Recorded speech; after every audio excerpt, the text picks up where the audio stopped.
सगळ्यांना नमस्कार.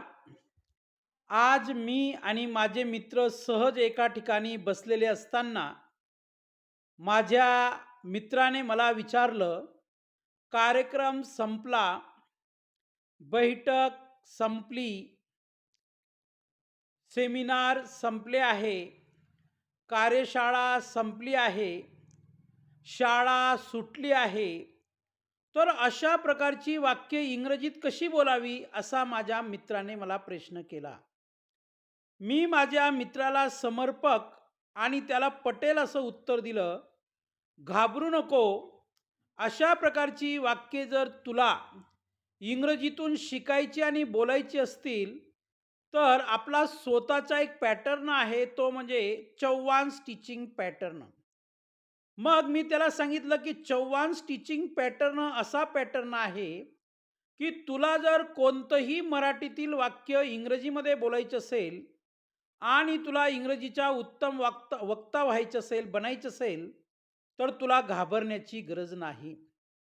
मग मी त्याला सांगितलं, तुला जर अशा प्रकारची वाक्य बोलायची असतील, तर सुरुवातीला सब्जेक्ट म्हणजे कर्ता घ्यावा.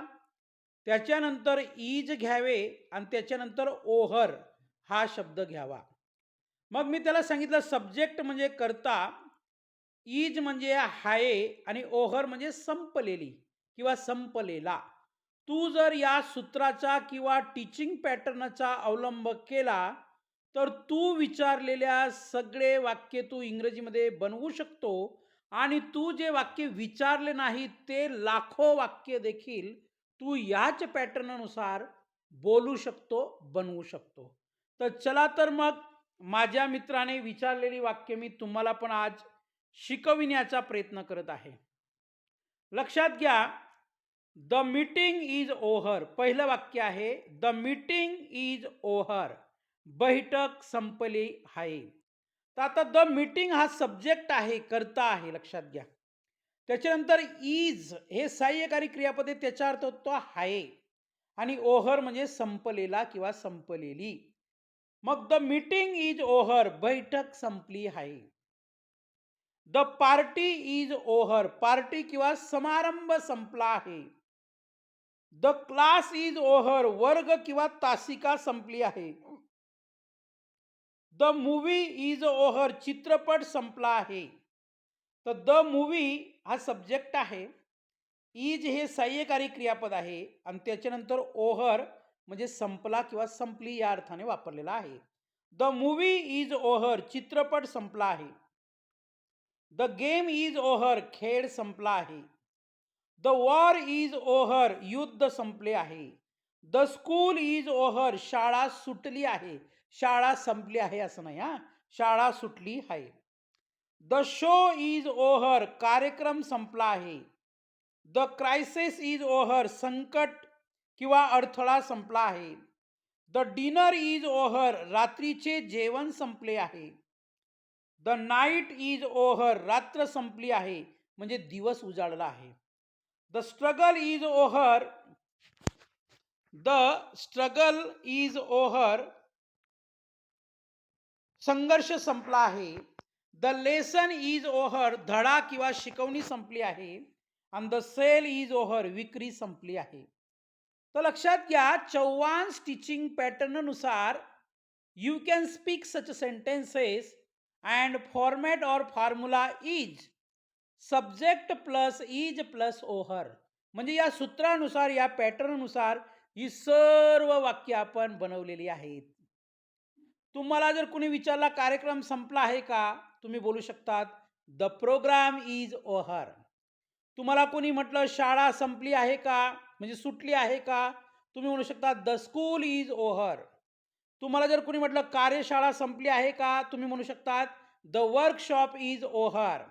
जर तुम्हाला कोणी सांगितलं चर्चासत्र चालू होतं इथं काही वेळापूर्वी, ते संपलं आहे का, तुम्ही म्हणू शकता द सेमिनार इज ओव्हर. येते लक्षात? तर अशा प्रकारची वेगवेगळी वाक्ये तुम्ही बनवू शकतात. हा धडा संपलेला आहे का, तुम्ही म्हणू शकता द लेसन इज ओव्हर.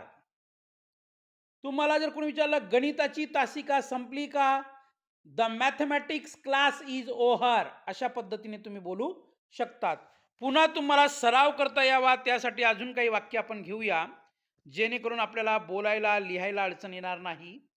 पण वाक्य कशी वाटली, हा व्हिडिओ कसा वाटला ते निश्चित कळवा मला नंतर. द स्ट्रगल इज ओव्हर, संघर्ष संपला. मग संघर्ष का संपला? Because today I am successful man, because today I am successful person. म्हणजे अनेक वर्षाचा संघर्ष संपल्यानंतर आज मला यश मिळालंय असं त्याचा अर्थ आहे. द लेसन इज ओव्हर, धडा शिकवण संपली आहे. द सेल इज ओव्हर, विक्री संपली आहे. द सीझन इज ओव्हर, ऋतू संपला आहे. म्हणजे हिवाळ्यानंतर उन्हाळा, उन्हाळ्यानंतर पावसाळा, पावसाळ्यानंतर पुन्हा हिवाळा, म्हणजे हे ऋतू चक्र सीझन चालू असतं. म्हणून the season is over. The rush is over, गर्दी संपली आहे. म्हणजे आता रस्ता मोकळा आहे. इकडची वाहने तिकडे आणि तिकडची वाहने इकडे येत आहेत. द रश इज ओव्हर, गर्दी संपली आहे. द वेट इज ओव्हर, प्रतीक्षा संपली आहे. म्हणजे वाट पाहणं संपलं आहे. द ट्रायल इज ओव्हर, चाचणी संपली आहे. द डिबेट इज ओव्हर, वाद विवाद संपला आहे. The book is over, the break is over, विश्रांती किंवा सुट्टी संपली आहे. अशी वाक्य प्रत्येक पालकांनी आपल्या मुलामुलींना, अशी वाक्य प्रत्येक शिक्षकांनी आपल्या विद्यार्थ्यांना शिकवली पाहिजेत. There is no particular time to acquire knowledge. ज्ञान मिळवण्यासाठी कोणतीही योग्य वेळ नाही.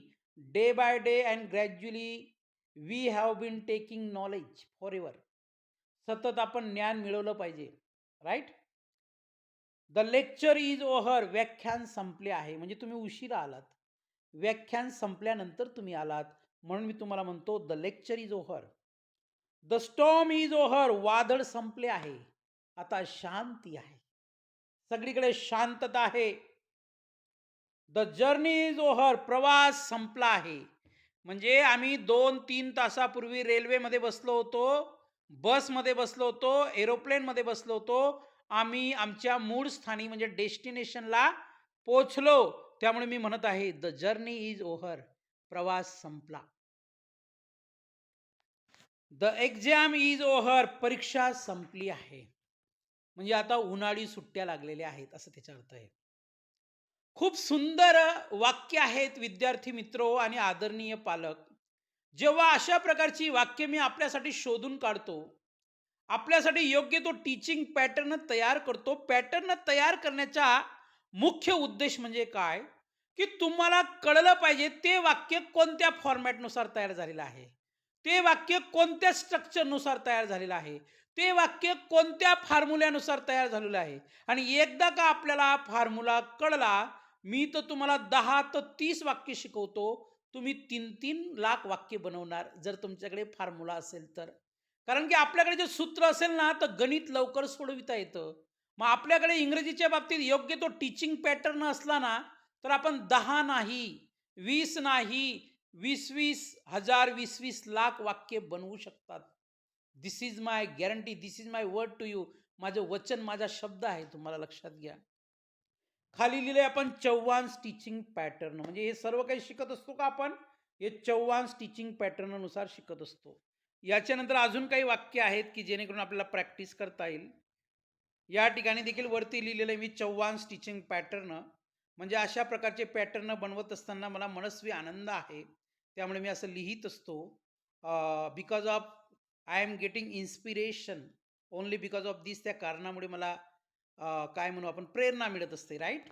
द स्टॉर्म इज ओव्हर, वादळ संपले आहे. द जर्नी इज ओव्हर, प्रवास संपला आहे. द एक्झाम इज ओव्हर, परीक्षा संपली आहे. द कॉन्टेस्ट इज ओव्हर, स्पर्धा संपली आहे. या कॉन्टेस्टच्या जागी यू कॅन यूज कॉम्पिटिशन, म्हणजे तुम्ही कॉम्पिटिशन हा शब्द सुद्धा वापरू शकतात. द पिरियड इज ओव्हर, तासिका संपली आहे. द फाईट इज ओव्हर, भांडण संपले आहे. The work day is over, कामाचा दिवस संपला आहे. द सायलेन्स इज ओव्हर, शांतता संपली आहे. द टेन्शन इज ओव्हर, तणाव संपला आहे. प्रत्येकाला टेन्शन असतं, ते कमी असू शकतं, जास्त असू शकतं. But nobody is free from that. कुणाचीही त्याच्यातून मोकळीक किंवा मुक्तता नाही. म्हणजे एव्हरीबडी हॅज टेन्शन असं मला म्हणायचं आहे. प्रत्येकाला ताण असतो ना. The hunger is over. भूक संपली आहे. अर्धा एक तासापूर्वी मला भूक होती, पण आता द हंगर इज ओव्हर. भूक संपली आहे. आता जेवायची किंवा काहीही खायची इच्छा नाही. तर एकूण अशी 20 ते 30 वाक्य या पॅटर्नमध्ये मी आपल्यासाठी शोधून काढली होती. पुन्हा आय एम रिमाइंडिंग यू, मी तुम्हाला लक्षात आणून देतो. अशा प्रकारची वाक्य बनवण्यासाठी सुरुवातीला सब्जेक्ट म्हणजे कर्ता घ्यायचा आहे. त्याच्यानंतर इज हे सहाय्यकारी क्रियापद घ्यायचं आहे आणि त्याच्यानंतर काय म्हणू आपण, ओहर हा शब्द घ्यायचा आहे. आता बघा या वाक्यामध्ये द स्टॉर्म हा कर्ता आहे. कर्ता आपण त्याला याच्यासाठी म्हणत होते, वाक्याच्या सुरुवातीला आलेले, राईट. द स्टॉर्म हे सब्जेक्ट आहे. त्याच्यानंतर हाय शब्दासाठी इज आहे आणि संपलेसाठी ओव्हर आहे. म्हणून the storm is over, the journey is over, the exam is over, my speech is over, my money is over, माझे पैसे संपले. किंवा आपण असं म्हणू शकतो माय मनी आर ओव्हर, कारण पैसा एक नसतो, नोट एक नसते, चेंज एक नसतो, म्हणजे मोर दॅन वन. हा, ठीक आहे. त्याच्यानंतर द पिरियड इज ओव्हर, तासिका संपली आहे. मी असं म्हणू शकतो माय पेन इज ओव्हर, माझा त्रास संपला आहे. माय हेडेक इज ओव्हर, माझी डोकेदुखी संपली आहे. अशा प्रकारची अनेक वाक्य आपण बनवू शकतो. म्हणून माझ्या सर्व वाक्यांची नोट्स काढा, लक्षात घ्या. आणि या सर्व वाक्यांची नोट्स काढल्यानंतर आपली अशी एक सुंदर नोट्स तयार होईल की या जगात कोणतीही यापेक्षा सुंदर इंग्लिश स्पोकनची नोट राहणार नाही. इंग्लिश स्पोकनची नोट्स राहणार नाही. म्हणजे my notes will be the best in the world, असं तुम्हाला म्हणायला गर्व वाटेल. व्हिडिओ आवडला असेल तरच लाईक करा, अदरवाईज आपली इच्छा. Thank you very much. आपल्याशी बोलून, आपल्याशी संवाद साधून, आपल्याशी योग्य ते अध्यापन करून मला मनस्वी आनंद आहे. मला शिकवण्यासाठी असे वेगवेगळे पॅटर्न आपल्यासमोर आणण्यासाठी परमेश्वर, देव, निसर्ग, शक्ती देव, त्याबद्दल थँक्स युनिवर्स, थँक्स युनिवर्स.